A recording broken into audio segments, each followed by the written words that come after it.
কারণ এখন অনেকেই বলে যে আমরা বিএনপির শাসন দেখেছি, আওয়ামী লীগের শাসন দেখেছি, জাতীয় পার্টির শাসন দেখেছি, জামাতের শাসন তো আমরা দেখিনি। তো এমন হতে পারে যে জামাতের শাসন দেখার জন্য এটা তো জনগণের ইচ্ছা, আল্লাহর নির্দেশ, জনগণের ইচ্ছা। জনগণের ইচ্ছা করলে এবারও হয়তো জামাতকে ক্ষমতায় বসিয়ে দিতে পারে, কিংবা আরও 5 বছর পরে জামাতকে বসিয়ে দিতে পারে, সেটা জনগণই নির্ধারণ করবে। জনগণ কিন্তু এখন আর বোকা নয়, মার্কা দেখে আর ভোট দিবে না। সম্প্রতি গতকাল এক বক্তব্যে বাবু গয়েশ্বর বাবু বলেছেন কিয়ামত পর্যন্ত জামাত ক্ষমতায় আসতে পারবে না। এই বিষয়ে আপনি কি বলবেন? হ্যাঁ, আমি শুনেছি ওনার বক্তব্যটা। আসলে মুন্সিগঞ্জের একটি অনুষ্ঠানে উনি গিয়েছিলেন দাওয়াতে, সেখানে উনি বলেছেন যে কিয়ামত পর্যন্ত জামাত ক্ষমতায় আসতে পারবে না।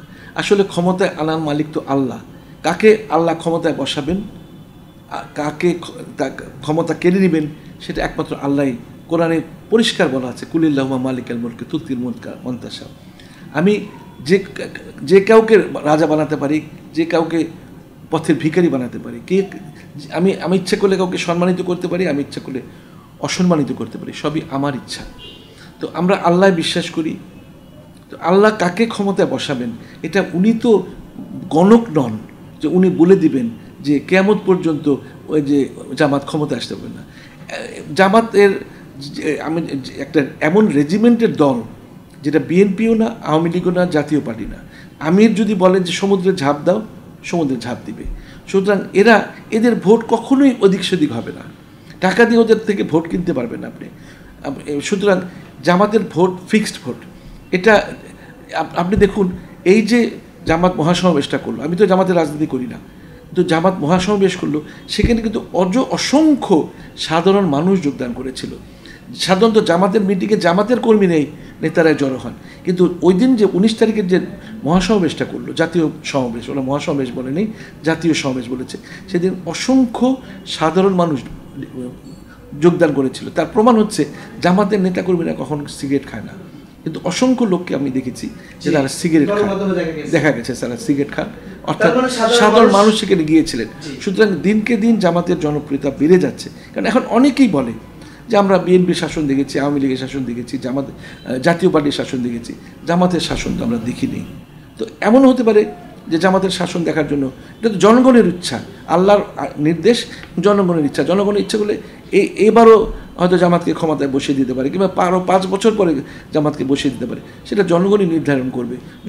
জনগণ কিন্তু এখন আর বোকা নয়, ওই মার্কা দেখে আর ভোট দিবে না। মার্কা দেখার ভোট সিস্টেমও চলে যাচ্ছে এখন, কিন্তু যে মানে পরিবর্তন আসছে ভোটদানে, সেখানে কিন্তু মার্কার ভ্যালু থাকবে না, ব্যক্তির ভ্যালু থাকবে। কে সৎ, কে অসৎ, কে চাঁদাবাজ, কে চাঁদাবাজ না, সেগুলি দেখে মানুষ ভোট দিবে। ফয়জুল করিম বলেছেন আওয়ামী লীগ হচ্ছে শাহী চাঁদাবাজ আর বিএনপি হচ্ছে স্যাঁচড়া চাঁদাবাজ।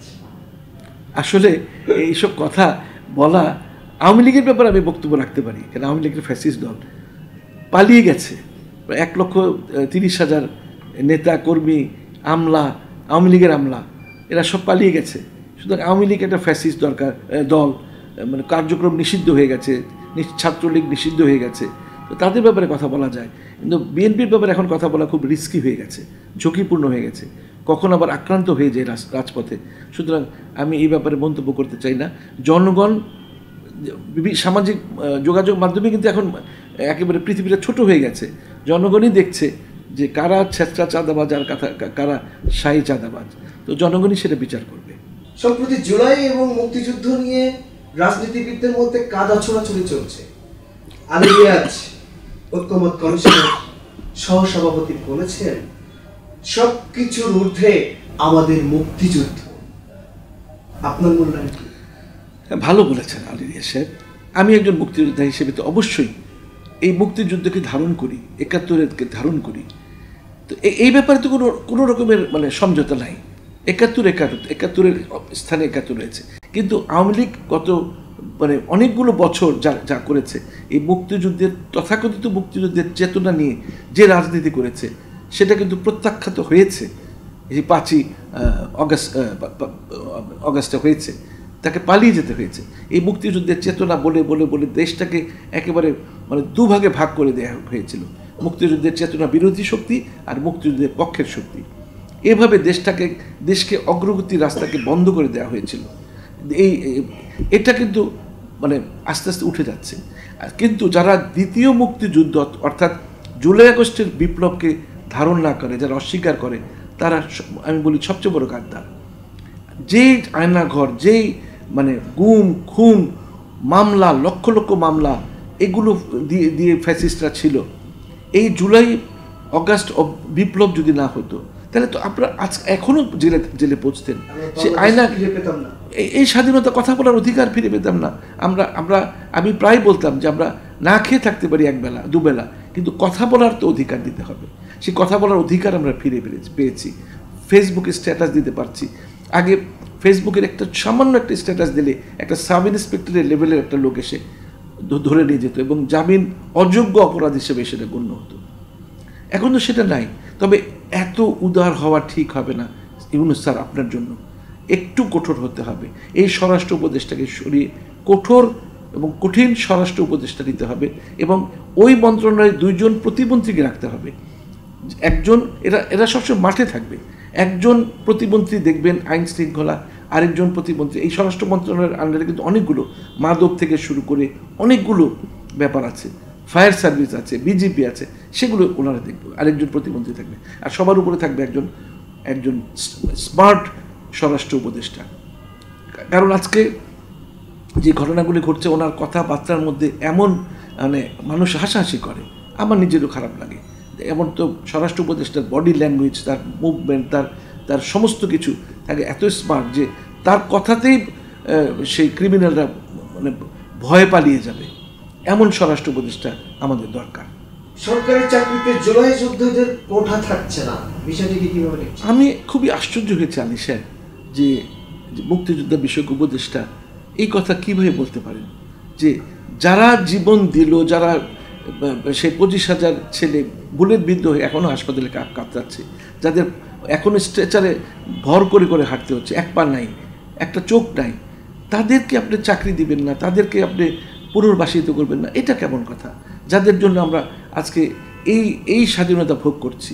আমরা তো 71-এর পরেও তো এরকম স্বাধীনতা পাইনি। 71-এর পরে তো এসে মুজিব বাহিনী, লাল বাহিনী, নীল বাহিনী গঠন করে, রক্ষী বাহিনী গঠন করে আমাদেরকে কিভাবে অত্যাচার করা হয়েছে, আমাদের মুখের ভাষা সেদিন কেড়ে নেওয়া হয়েছিল। কিন্তু জুলাই আগস্ট বিপ্লবের পরে আমরা তো মুখের ভাষা ফিরে পেয়েছি। তাদেরকে আপনি পুনর্বাসিত করবেন না, তাদের চাকরির কোটা রাখবেন না, এটা তো হতে পারে না। এটা একটা নিষ্ঠুর আমি মনে করি সিদ্ধান্ত। মুজিব শতবর্ষ পালন এবং 10,000-এরও বেশি শেখ মুজিবের মুরাল নির্মাণের যে আর্থিক সরকারি আয়োজন ছিল, সেখানে দুদক ব্যাখ্যা চেয়েছে। এ বিষয়ে আপনি কি বলবেন? এই যে মুজিব বর্ষ বলে একটি কথা, এটার পিছনে যে কত শত কোটি টাকা ব্যয় করা হয়েছে সারা বাংলাদেশে, তারপরে বিভিন্ন ডিস্ট্রিক্টে যে শত শত মুরাল বানানো হয়েছে, এর পিছনে অজস্র টাকা ব্যয় হয়েছে। এটার তো কোনো প্রয়োজন ছিল না। আপনি এমন একটা অবস্থা ছিল যে বিমান যখন এয়ারপোর্টে নামবেন বিমান থেকে, তখন দেখবেন ওয়েলকাম টু মুজিবস কান্ট্রি। কেন? এটা কি মুজিবের একা দেশ? এটা 16 কোটি 18 কোটি লোকের দেশ। এটা তো বাংলাদেশে ওয়েলকাম টু বাংলাদেশ লেখা থাকবে। এমন অবস্থা দাঁড়ালো যে শেষে বাংলাদেশ বিমানে উঠার সময় অ্যানাউন্সমেন্টের শেষ পর্যায়ে বলা হতো জয় বাংলা, নামার সময় অ্যানাউন্সমেন্ট করে শেষ করা হতো জয় বাংলা দিয়ে। পৃথিবীর কোনো দেশে কি এমন আছে? মানে জয় বাংলা, জয় বঙ্গবন্ধু, এটাকে একেবারে গুলিয়ে খাওয়ানোর চেষ্টা করা হয়েছে। দুদক এতদিনে এইটার কার্যক্রম শুরু করেছে। এমন একটা দ্রুত কার্যক্রম করে কে এই শত সহস্র কোটি টাকা কারা কারা আত্মসাৎ করলো, এটা বের করে এই টাকাগুলি উদ্ধার করতে হবে। এটা তো রাষ্ট্রের টাকা, আমার আপনার টাকা, আমরা যারা ট্যাক্স দিই আমাদের টাকা। এই টাকাকে এরকম অপচয় করার অধিকার তো আমরা শেখ হাসিনা বা আওয়ামী লীগ দেইনি। এটার ব্যাপারে সব কিছুর ব্যাপারে অত্যন্ত কঠোর মনোভাব এবং দ্রুত কার্যক্রম নিতে হবে। এই মামলা 1 বছর হতে চললো, এখনও পর্যন্ত একটা মামলা রায় পেলাম না। একটি মামলা রায় পেলাম 6 মাস তার কারাদণ্ড, বিনাশ্রম কারাদণ্ড, সে আদালত অবমাননার জন্য। অথচ আরও দ্রুত এই মামলার রায়গুলো বাস্তবায়ন করা খুবই প্রয়োজন বলে মনে করি। সম্প্রতি নির্বাচন পদ্ধতি নিয়ে বেশ আলোচনা সমালোচনা হচ্ছে। পিআর পদ্ধতি নিয়ে একমত দ্বিমত দেখা যাচ্ছে। আমার প্রশ্ন হচ্ছে, বিএনপি পিআর পদ্ধতি চাচ্ছে না। বিএনপির সঙ্গে সুর মিলিয়ে মাওলানা মামুনুল হক বলেছেন পিআর পদ্ধতির পক্ষে তারা নন? আসলে পিআর পদ্ধতি অনেক দিনের মানে দাবি ছিল অনেকগুলো দলের, ইভেন কমিউনিস্ট পার্টিরও দাবি ছিল। তো বিএনপি তো এটা মেনে নিতে পারবে না। বিএনপি মেনে নেওয়া মানে বিএনপিকে আত্মহত্যা করার সামিল। কারণ বিএনপি জানে যে এখন পর্যন্ত বিএনপির যা সাংগঠনিক তৎপরতা বলুন, তার যে জনপ্রিয়তা বলুন, সেটাতে বিএনপি এখনও 2/3, যদি আজকে নির্বাচন হয় 2/3 সিট পাবে, যদি অনেকে বিএনপি থেকে মুখ ফিরিয়ে নিয়েছে। তারপরও বিএনপির যে সাপোর্টার আছে 2/3 ইজিলি ভোট পাবে। কিন্তু বিএনপি যদি পিআর পদ্ধতিতে রাজি হয়ে যায়, যেটা জামাত থেকে শুরু করে মোটামুটি সবার দাবি যে পিআর পদ্ধতি ইলেকশন, ছোট ছোট দলগুলোর জন্য পিআর পদ্ধতি অত্যন্ত লাভজনক। তারা কিন্তু সংসদে যারা একটি সিটও পেত না, তারা 3, 4, 5টি পর্যন্ত সিট পেয়ে যাবে। সুতরাং এখানে পুরোপুরি দ্বিধা বিভক্ত হয়ে গেছে দেশটা।